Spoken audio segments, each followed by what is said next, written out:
Oh yeah, talking about science again in today's video, which just gives me an excuse to wear the goggles and the gloves, so I'm happy with that. It makes this whole thing like 10 times more science-y. I also have to get some little tiny goggles for Barry, and I don't want him to get blinded. Also, it gives me an excuse to bust this thing out. Tonight, I work the graveyard shift.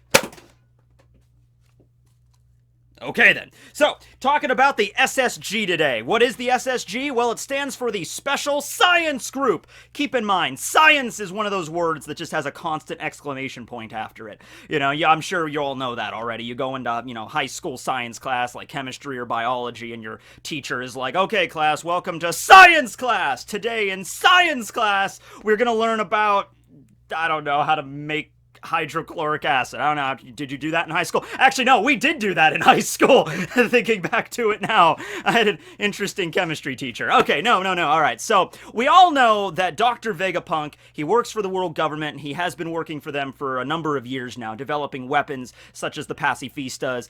He developed the paddles on the warships to get them through the comm belt, the sea prism lined bottoms of the vessels to be disguised from sea kings. So he's developed a bunch of stuff for the Marines and the world government alike. Now, it doesn't really seem to me that Vegapunk is really much of a warmonger. He doesn't seem to be the kind of mad scientist that's like, I must develop a weapon to destroy the world! Doesn't seem to be like that kind of old man. Remember the kind of Vegapunk that was talked about at the future land of Baltimore, where Frankie got sent, you know? He was a kind person, somebody that really was just trying to improve the islanders' life. You know, he was trying to make that giant, heating apparatus, staked into the side of the mountain to warm up the entire frozen land of Baltimore. He seemed like kind of a nice guy. Yes, he did create cyborg animals with missile launchers attached to their backs, and, I don't know why else you would need to weaponize a polar bear, but, it was all for a good reason, right? He seems more to me like this man that is a natural genius. It's been stated that there's like 500 years, of science ahead of his time inside of this noggin, right? So he's constantly thinking of all these new things to create, and he's kind of limited by his surroundings, all right? The world government is probably the best place for him in that regard because they at least have all the materials for him to build all his crazy, wacky inventions. Not a good place because the world government is horribly corrupt. We know this, but I'm just saying, in terms of like the one organization on the planet that can provide him all the necessary materials he needs for his labs, for his inventions, that would be the WG. There's really no other place on the planet, I think, that could offer such services. Maybe the Germa. Yeah, the Germa 66 might also have, like, material for that, too. But they're also not great to work for. So going over to the Germa and getting there, Vegapunk working with Judge again, I mean, I don't think that would be a beneficial thing to the world. But now the Germa probably would also have materials on the level of the world government. But except, honestly, even more so, because, yeah, the world government, they control everything. The Germa are kind of like on the run, especially like right now, because they're not even members of the world government anymore. So yeah, still probably best to stay with the world government in terms of like your scientific advancements. So, yeah, I think he's just the kind of guy, though, that was just like, hey, I have this idea to develop a laser gun. And so he went and made a laser gun, But he didn't actually think like, oh yeah, this laser gun is going to be mass-produced and used, as a weapon of mass destruction for the Marines to subjugate the common folk. Alright, it was just more of like, the science behind it is not evil, it's what the world government and the Marines do with it that could be considered evil, okay? Now, when it comes to the pacifistas, I really think that was something the world government was like, yeah, Vegapunk, you work for us now. We gave you all those fancy, materials and that lab, that lab was pretty expensive, Vegapunk. You need to develop a weapon for us. And so Vegapunk was already delving into biology and cyborg research, and he created Kuma, the PX0, and then mass-produced the pacifista models after that, okay? Probably not something that he's really happy about. He doesn't seem like, I know we've never met him before, but just from what other people have said, I don't think Vegapunk is really happy with the fact that there's an army of Bartholomew Kumas out there in the world, laser blasting islands, alright? But we have a huge change of the balance of power right now in the One Piece world. It is no longer the Marines, the Yonko, and the Warlord system, because the Warlord system has been abolished in favor of the SSG. So all of a sudden, it went from like a research and development, sort of like speculative science technology sort of development lab, to one of the three great powers. It's like, Vegapunk, you're not just creating handy little inventions for us anymore. You are now in charge of the SSG. SSG, which means that you need to start mass producing weapons and armor and things used for warfare to combat the Yonko and the pirates of the world. That's what the SSG is all about, alright? Now, I've mentioned this before of the possibilities of this, but let's just think about this for a moment, okay? Like, immediately what went in my mind is like, cyborg enhanced Marines. Or maybe not even like cyborg enhanced, but like Iron Man suited up Marines. You know, they get them like power suits or something, and they just all have like, they have like Kuma's like laser guns. They have those, you know, either like actual guns or they're like mounted into their freaking suits, and they're just like, you know, this roving death squad of cyborg Marines that are just taking out the entire world, alright, and like controlling everything. Like, that's what I immediately thought of here. You could upgrade the pacifistas, upgrade them, get them to be able to fly, get jet engines on their back, okay? Because I'm feeling like the funding for Vegapunk's research just went through the roof. I'm feeling like the world government is like, okay, Vegapunk, we really need you to start mass producing weapons because it's, you know, one of the three great powers was just abolished in place of your science. So your science better be, you know, be up to the task to deal with these Yonko, okay? So right now, all of these Marines are heading to the Warlord's Islands. You know, they're going to Kuraigana Island, which is where Mihawk lives. They're going to Amazon Lily, which is where Hancock is. Some random island that Weevil's on. And then Kalibali Island, which is where Buggy's at, okay? So they might be sending admirals to these locations to bring them in. But also the whole point of abolishing the Warlord system in favor of the SSG is that Fujitora, he saw some sort of invention that Vegapunk created. This invention apparently is going to, you know, make the Warlord system obsolete. So it apparently should be stronger than the Warlord system, all right? And of course, it's a device, so you don't have to worry about, like, organizing the Warlords together to fight your battles anymore. It's not like, okay, you know, Whitebeard is attacking Marineford. All Warlords need to gather at, you know, the town in order to prepare for the attack. No, it's just like, hey, a Yonko is attacking us. All right, we'll bust out the Yonko Buster Cannon. You know, it's like a railgun. You know, it's like a giant railgun, huge cannon thing that fires like a giant laser. You know, they just wheel that thing out, and they're just like, all right, this is the Whitebeard Buster, the Beard Buster.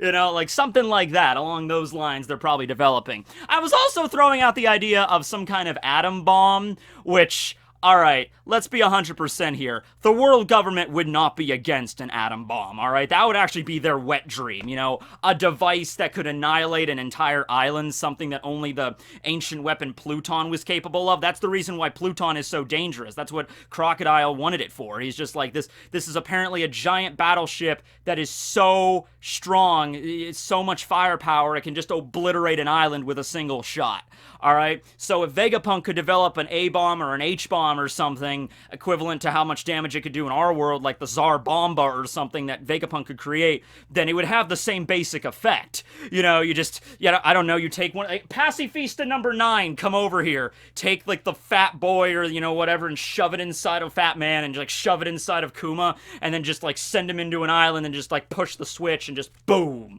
You know, like, that entire island filled with revolutionaries, filled with pirates, it's gone, you know? Actually, now that I'm thinking about that, they might not even have to use Kuma for that. Couldn't they, in theory, create pacifistas that look like anybody? They're designed to look like Kuma because Kuma is like an intimidating figure. He's like super tall, and he's known as the Tyrant. So, you know, if you see Kuma rocking into your town, whether it be the actual Kuma or just a pacifista, that's gonna strike some terror. But, in theory, you could create a pacifista out of anybody, I would imagine, as long as Vegapunk, you know, sees the person that he's creating. It's like synthetic skin, and I think they're like Terminators. They can even bleed a little bit. You know, we saw that at Saboti when Drake turned into an Allosaur and bit one of the pacifistas. You saw a little bit of blood. So yeah, they're like Terminators, right? So yeah, you create a Terminator, take an A-bomb or whatever, shove it into their chest cavity, and just send them into the town, and then just click.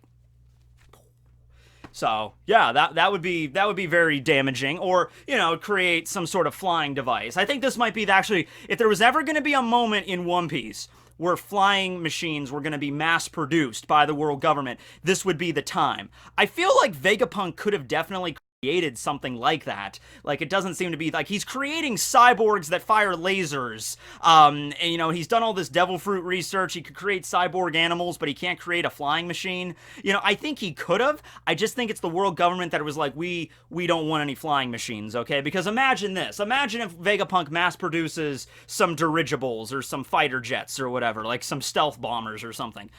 Imagine if they send one of those things out and they get captured by the enemy. You could take that plane or that jet or whatever it is, helicopter, and you could, in theory, you could fly it directly to Marijois. That's why I think the world government's kind of iffy on having flying machines. It's like, because we all know geography is everything, and the reason for that is because Marijois, the home of the world government, the home base for it in the Tenryubito, that's on top of the red line. And the only way to get to the top of the red line is to either be Fish or Tiger or to get on the Bondola, which is guarded at the red port by the Marines and everything. So it's like, you can't just charge into Marijois and just wipe out the city. Unless you're Fish or Tiger. But there's only one of him, and unfortunately he's currently dead. So yeah. So that's something that's a huge advantage for the world government. You know, it's like, oh, like, let's say they send out a jet to destroy a town. One of the jets gets shot down or just gets destroyed in the process, and the enemy could pick it up and, like, analyze it and build their own. So that's probably the reason why they didn't want them. But now all bets are off. Now it's a whole different paradigm, okay? You know, I brought this up in the video, but I was like, you know, why did the Gorosei even allow the warlord system to be abolished to begin with? It really did seem like, as long as the kings all came to a consensus, yes, we shall abolish the warlord system, and the Gorosei were just like okay with that, right? Now, you might say, well, they have to keep up appearances, right? The Gorosei just can't like, yeah, all of you kings agreed that it should be abolished, but we're the ones really in charge, so nope. Because that kind of goes against the whole premise of the world government, that it's not ruled by a single party, it's ruled by a committee, all the kings get together. The Gorosei could totally have vetoed that, but I think in the Gorosei's mind and Im-sama's mind, it's important to keep up appearances, you know, like let them know that they do have some power, even though they really don't, right? But honestly, I mean, the other reason why they might have not objected to it is because they don't want the warlord system anymore. They don't need it. Now, that could either be because they know Vegapunk's inventions are going to be stronger and better than the warlord system ever was, or, remember one of the Gorosei members, I think it was Gonfal's brother, the tall dude with the mustache and the beard combo, I think he was like talking about, you know, getting a purge going. You know, it's like, who's purging now? Or getting like a cleansing. That's what he called it, a cleansing. So, yeah, maybe the Gorosei are like, yeah, you can abolish the warlord system if you want. We really don't care at this point, because we're right on the cusp of doing another cleansing. And, well, we don't know exactly what the particulars of that is, but it seems that they've definitely done that kind of stuff before. So there's a precedent for it. There's like some documentation and some rules for like, all right, step 1 to the cleansing, you know, follow step 1 through 42, and, you know, okay. So it might be a situation where they wipe out a very large chunk of, you know, the world. Maybe they destroy islands. Maybe the world government has Pluton on their side. You ever think of that? Maybe they just have it, but they don't use it unless they need to do a cleansing. And then after the cleansing is over, nobody's really around to remember that they used it, so they hide it again until the next time they need it.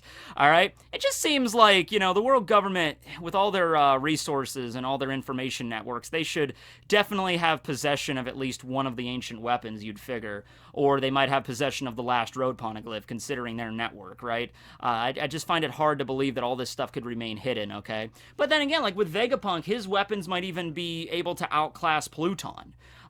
Pluton, you know, there's a theory that I really like. Not sure if Oda's going to go with it, but there's a theory that, like, the One Piece world where it's at right now is technologically inferior to what it used to be. Kind of like how there used to be a really advanced future world, and then the world government took over, and then because of the world government's control, it regressed back into, like, the 16th century piratey world we're in right now. Yeah, there is technology, like, you know, there's laser technology and everything and stuff like that in One Piece, you know, like a little bit of maybe even steampunkish, but it's clearly not a technologically advanced world, okay? But maybe it used to be. Maybe it used to be this technologically advanced world. Maybe Pluton is not just like an old school battleship with giant cannons. Maybe Pluton proton looks like a freaking giant warship you would see today, right? And, Vegapunk, he might not just be a genius naturally. Maybe Vegapunk's family, remembered what happened back then, or they had all these records in, like, their research notes and everything, and Vegapunk is still a genius, but it's like because of that information, he was able to uncover about the past,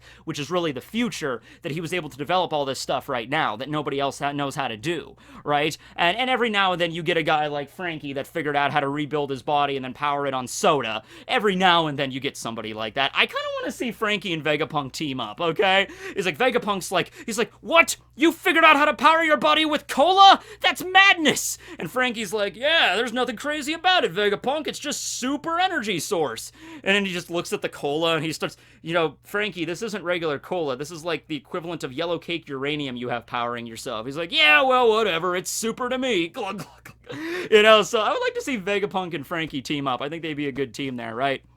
But yeah, I'm thinking Iron Man suited up kind of soldiers, flying machines, giant robot destroyer mechs, maybe make GLaDOS, I don't know, but, like, it's gonna get really mechanical up in here, alright? We've already kind of got a prelude to that with the Pacifistas, but I think Vegapunk is gonna go overdrive now. I really want to see what that one invention was, like, because Fujitora made it seem like there was one invention in particular. There was one thing that Vegapunk created that Fujitora knew right away, like, this was going to be way better than the Warlord system, okay? So, maybe it is the railgun beard buster cannon, maybe it's a giant bomb, maybe it's a giant laser, maybe it's a satellite or something. You fire a satellite into orbit and then it's just like, pew, fire a laser down wherever you want to. Just like hover it over Totland and just pew, bye-bye Totland, just like nuke Whole Cake Island from orbit, this is Vegapunk we're talking about here, and something else I always kind of looked at was, the years that One Piece takes place in. I mean, there were years mentioned, but usually, like, pirates were really active, like, in the 16th and 17th centuries, so I see a lot of, like, maybe the late 1500s, early 1600s, if you were going to put a time frame on One Piece. Like, last chapter, we found out about Wang Zhi. Wang Zhi was a Chinese pirate, kind of smuggler dude that lived back in the late 16th century, in, like, the 1580s and stuff. Okay, I think is when he died, around there. Okay, so let's just say it takes place like in 1600, okay? And Vegapunk was stated to have knowledge 500 years ahead of his time. So 17, 18, 19, 2000, that would be beyond what we have right now. That would be like 2100 kind of level, right? Which makes sense because last time I checked, I haven't been keeping up with the latest science information, but do we have giant cyborg Bartholomew Kumas that can fire off lasers that are also Terminators? Do we have that technology yet? Because I don't think we do, so, but Vegapunk does, that's the point. So, you might be thinking this kind of stuff I'm mentioning, like Iron Man suits and giant, like, robotic mechs like Big Daddies from freaking BioShock, or like a satellite cannon or something. You might be sitting there like, Matt, that's ridiculous. This is One Piece, and they're not gonna have this kind of stuff. Cyborg, Rob, not even cyborgs, Terminators. They have Terminators, all right? You can't tell me they can have Terminators, but they can't have a satellite cannon, all right? They can have a satellite cannon. I want a satellite cannon. Vegapunk, make a satellite cannon. Okay. But okay, let's go beyond that, though. Just for taking out Yonko. Let's say there's something that Vegapunk created that could do that wasn't an A-bomb, alright? He's like, Kaido versus the H-bomb, chapter 1000. End of Kaido. Like, that's how the fight ends. It's just like, we can't do anything, so, hold up, and then it's over, right? But no, beyond that, what other stuff could Vegapunk come up with, right? That would be useful in taking down Yonko and, like, basically leveling the playing field or making it completely in the world government's favor, okay?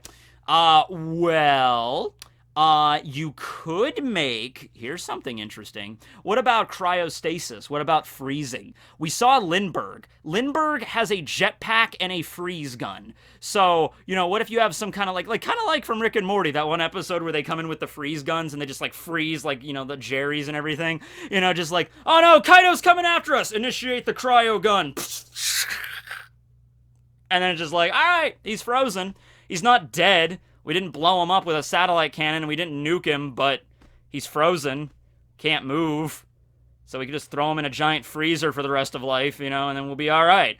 you know, some kind of a mobilization tactic like that. I mean, I know we're getting into real science fiction-y kind of levels here, but I'm just trying to throw ideas out there. I want to see more jetpacks in One Piece, all right? Come on now, listen. Well, I know, it's a pirate adventure. We've been going on this for like 20 years, okay? But when we get into the final part of One Piece, all bets are off, all right? It's been 20, probably closer to like 25, maybe even 30 years by the point we get to that final epic battle, all right? When that final epic battle goes on, I don't even care anymore about the fact this is about pirates. I want to see Iron Man. I want to see giants, like actual giants, like decked out with huge body armor and like laser axes and just like racer cars and like flying machines, and then Luffy's jumping on Gear 4th, bouncing between like giant freaking, stealth bombers and stuff, and he's punching people. This might be getting kind of a little bit too ridiculous, but what I'm basically thinking is just like, hey, if you're going to introduce an SSG, a scientific division that's just, if not stronger than the Warlords,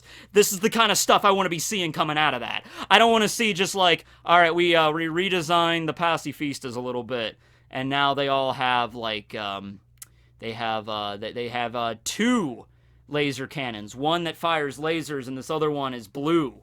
It's like, okay, well, what's the difference? I'm like, oh, nothing really. It's just different colored lasers, but they're stronger. You know, I want to see a lot of this stuff. I want to see, like, Transformers Armada up in here, okay, if we're doing this, all right? But maybe you might not be a fan of that too much. It's like, okay, this is getting a little bit too science fiction here. But, hey, that, like I said, with the past, that might be the future. You know, the world government took over and, like, completely dismantled the world, and that might be the secret that the world government doesn't want the world to know about, right? That might be the big secret of the Void Century, that the world, because imagine if the citizens found out about that. It's like, wait a second. You mean this was a technologically advanced paradise, but then the world government ruined all of that? That's definitely a secret they would not want to get out. Maybe that ancient kingdom they're talking about, we think of an ancient kingdom as like, oh, okay, it's going to be like Aztec ruins or like the Roman Empire or something, like it's all decayed. But no, it turns out the ancient kingdom, they get there and it's like freaking Wakanda. You know, it's like, oh, okay, that it's ancient in the sense that it's old to us, but in terms of the relative technology, way more advanced. Maybe Vegapunk was from there. I'm just really pulling headcanon out of my noggin right now, but I'm just throwing that out there, all right? So, yeah, let me know what you think about this below, about the SSG and what we might be seeing from that. Also, Sentomaru. Sentomaru was kind of like one of the heads of the science division back when it was just like an R&D kind of deal, but now it's an actual unit. So I would imagine like a hierarchical structure here. Like Vegapunk is now like the head of it. Maybe Vegapunk, straps on his giant mech suit and he goes into battle himself, Sentomaru would also be part of that, like the vice captain of the SSG, but I would also imagine, because the way this is going, the SSG also get like maybe 4 or 5 like high-ranking officials to be like the executives of the SSG, and they all have different kind of scientific technology to work with. Like one of the executives has the Iron Man suit, another one, I don't know, he has like a cyborg arm that can like shoot lasers and stuff. Like you can make this. That's the great thing about One Piece. It can blend steampunk and like pirate crap and like science fiction all into one thing, and somehow it works, and it works well, So let me know about all that stuff below. Thanks for watching, everybody. Tekking signing out. I am the knight.